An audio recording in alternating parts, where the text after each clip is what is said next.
शासकीय कला आणि डिझाईन कॉलेजमध्ये व्हर्नॅक्युलर ब्रँडिंग पुस्तकाचे प्रकाशन. भारतीय दृश्य भाषा आणि संस्कृतीला नव्या दृष्टीने समजून घेणारे पुस्तक. पुस्तकाचे लेखक प्राध्यापक भुलेश्वर अरुण माटे, सहलेखक कौशांबी माटे यांच्या सहकार्याने तयार झालेल्या या पुस्तकात भारताची दृश्य भाषा कशी घडते. शासकीय कला आणि डिझाईन कॉलेज GCAD नागपूर येथे vernacular branding reading identity through design and visibility या पुस्तकाचे प्रकाशन उत्साहात पार पडले. भारतीय दृश्य संस्कृतीच्या मूलभूत रूपांचा अभ्यास करणाऱ्या या पुस्तकाला मान्यवरांनी मनापासून दाद दिली. कार्यक्रमाच्या प्रमुख अतिथी डॉक्टर माधवी खोडे चावरे, अतिरिक्त विभागीय आयुक्त नागपूर, तसेच सन्माननीय अतिथी श्रीमती आस्था गोडबोले कार्लेकर, संचालक दक्षिण मध्य क्षेत्र सांस्कृतिक केंद्र नागपूर आणि प्राध्यापक डॉक्टर विश्वनाथ साबळे, अधिष्ठाता शासकीय कला आणि डिझाईन कॉलेज नागपूर उपस्थित होते. मान्यवरांनी पुस्तकातील लोकदृश्य संस्कृतीवरील अभ्यास विद्यार्थ्यांसाठी आणि नव्या संशोधकांसाठी मार्गदर्शक ठरेल, असे मत व्यक्त केले.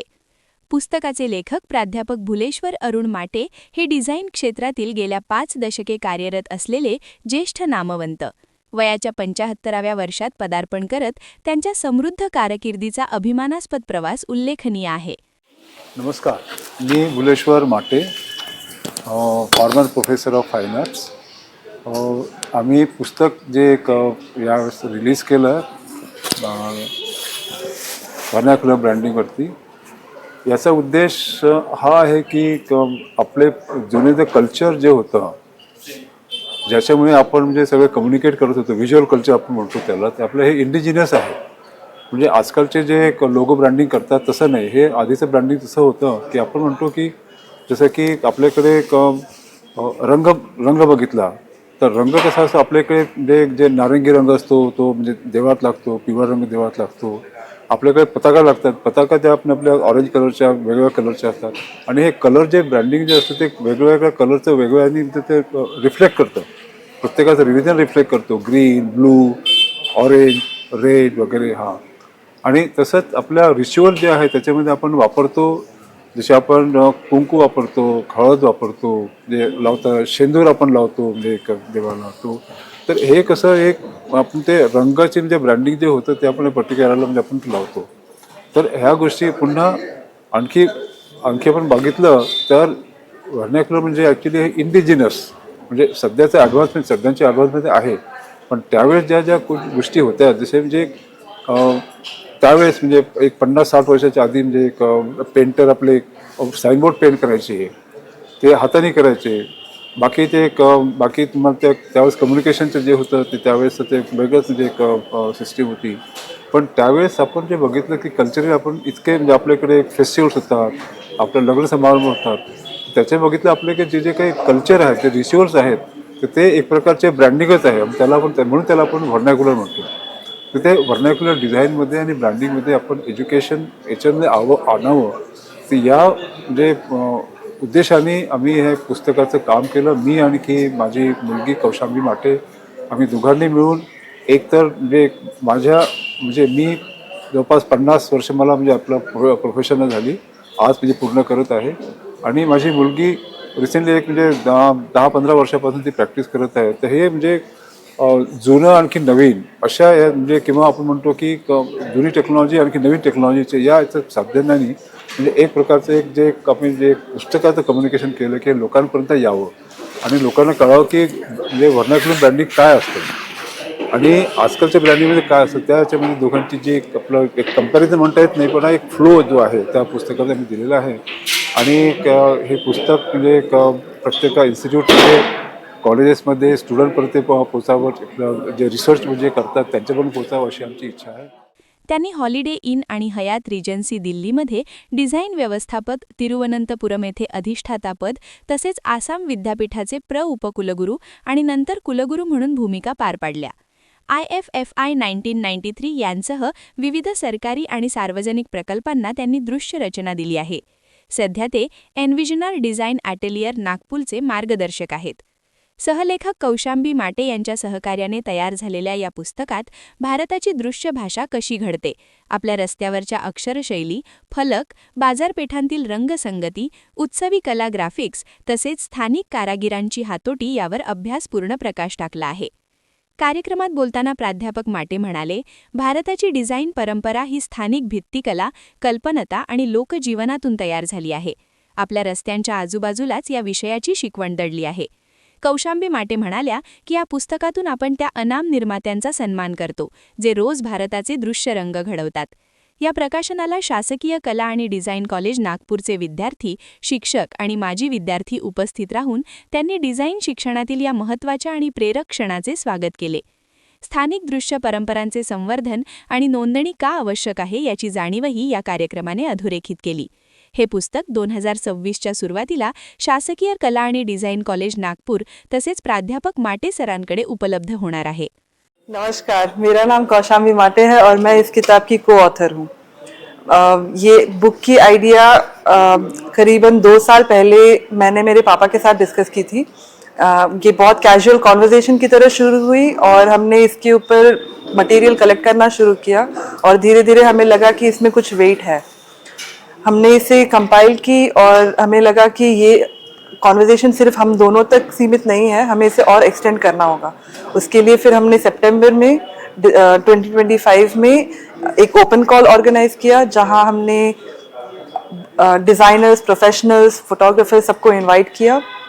और हमें तब लगा नहीं था कि इतनी कोई अच्छी बड़ी रिस्पांस आएगी. हमें कोई आइडिया नहीं था, लेकिन हमने जैसे नोटिस किया तो करीबन 20 दिन में तकरीबन 22 सिटीज़ से हमें entries I all around the world.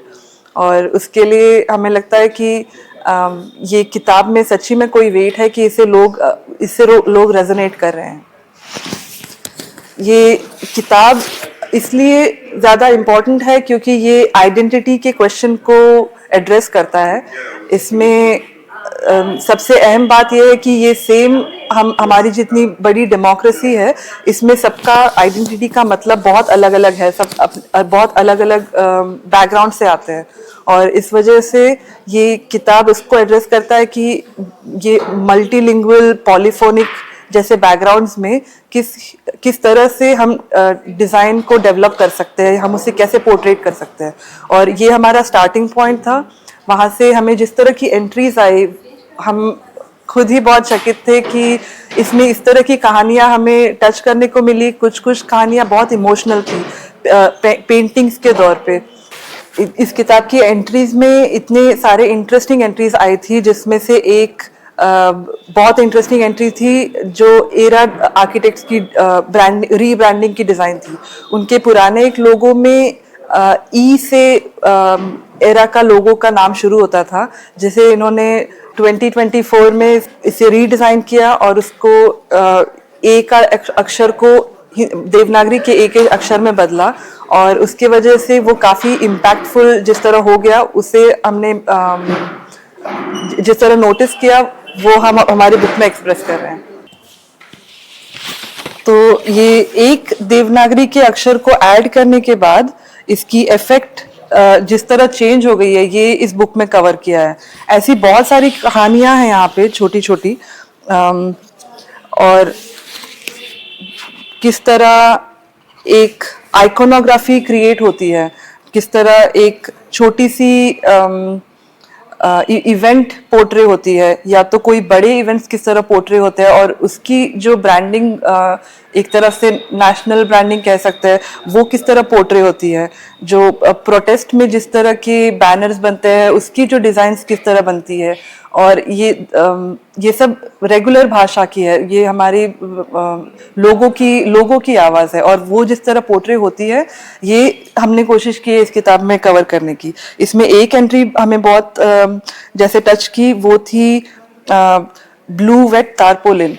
ये एक मेरे बहुत खास दोस्त की किताब है जो सिलचर से आते हैं. उनका नाम है अनुनय बरभुइया, और उनके एक फिल्म की, उनके डिप्लोमा प्रोजेक्ट की फिल्म की ये पोस्टर है, जहाँ पे उन्होंने बहुत ही आसानी से एक बहुत बड़ी सी आइडिया यहाँ पे डिस्प्ले की है, ये आइडेंटिटी के बारे में, इसलिए ये हमारे किताब में बहुत अच्छी जचती है कि आइडेंटिटी के नाम पे यहाँ पे एक थंब प्रिंट है जो हमारी सबसे मेन आइडेंटिटी मार्क है। और ये सेम आप नोटिस करेंगे कि आधार कार्ड में भी इसी का लोगो बना होता है। और इन्होंने इसके साथ में जो बुक का नाम लिखा था, ये यहाँ पे नील तारपोलिन, भीजा नील तारपोलिन, और ये उन्होंने अपने पापा से लिखवाई थी। और इस वजह से ये पोस्टर उनके लिए पर्सनल भी हो जाता है और ये पोस्टर पब्लिक भी हो जाता है एक ही टाइम पे। और ये पोस्टर आइडेंटिटी जैसे CAA और NRC जैसे टॉपिक को कवर करता है। उसी हिसाब से हमने इसे दूसरे पैनल के साथ जोड़ा जहाँ पे मैप ऑफ इंडिया का जो शाहीन बाग में बड़ा सा स्कल्पचर बना था, उसकी एक बहुत अच्छी कवरेज ईटा मेहरोत्रात ने करी है, जो अपने स्केचेस से और अपने इलस्ट्रेशन से वो इलस्ट्रेट करती हैं कि इसका स्केल कितना बड़ा था और इसमें कितनी सारी आवाज़ें जुड़ी थी।